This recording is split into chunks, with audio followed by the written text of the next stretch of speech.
कहानी की शुरुआत में हमारा मेन कैरेक्टर होता है जो सोता हुआ रहता है और उसे कोई आवाज़ लगाता है बार बार, महाराज महाराज उठिए महाराज। हमारा मेन कैरेक्टर भी अपनी ख्यालों में सोचता है कि महाराज कौन महाराज।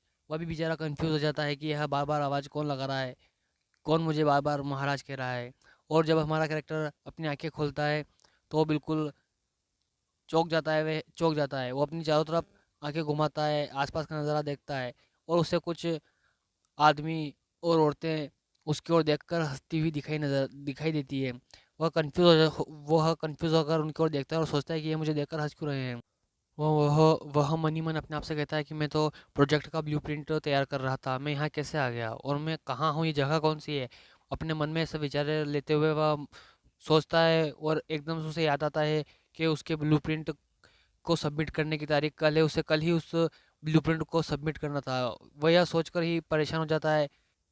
तभी एक आधी उम्र का टकला बूढ़ा इंसान उसके पास आता है और उसे कहता है, महाराज महाराज।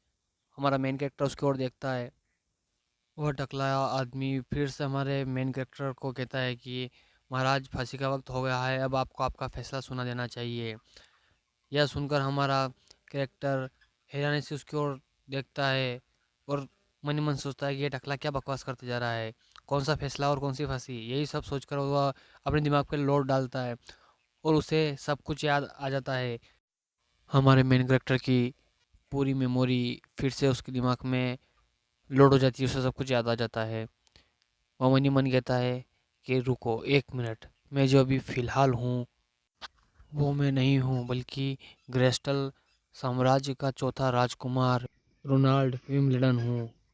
इसके बाद हमें एक फ्लैशबैक दिखाया जाता है जिसमें रोनाल्ड के पिता उन पांची भाई और बहनों को बुलाते हैं, उनसे कहते हैं कि मैं तुम पांचों को अपने राज्य का एक एक हिस्सा बांट रहा हूँ। जो भी अच्छी तरह से अपने उस हिस्से को डेवलप करेगा और उस पर शासन करेगा, आने वाला राजा उसे ही घोषित किया जाएगा।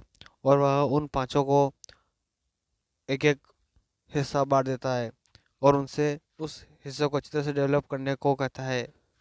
रोनाल्डो उस फ्लैशबैक को याद करते हुए मन ही मन कहता है कि क्या उन्हें लगता है कि हम किसी गेम में हैं, क्या सभी की शुरुआती स्थिति एक जैसी होगी। पहले राजकुमार को सैन्य शक्ति प्राप्त थी, उसके पास सारी सेनाओं का कंट्रोल था, और जब चाहे जब सेना को कंट्रोल कर सकता था। और दूसरा राजकुमार धन कमाने की विधा में परिपूर्ण था, वह बहुत बुद्धिमान था, वह धन कमाने में विशेष था।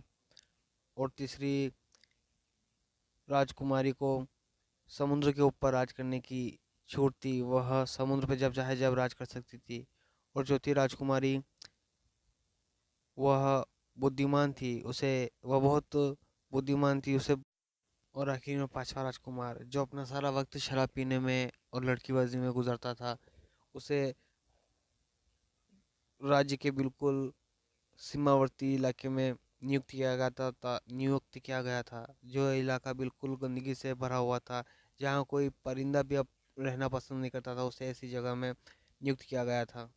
वह अपने हाथों से अपना सर पकड़ते हुए सोचता है कि यह जो पांचवा राजकुमार रोनाल्ड कितना बेकार आदमी था और इसके बदले में मुझे ट्रांसफ़र कर दिया गया हूँ।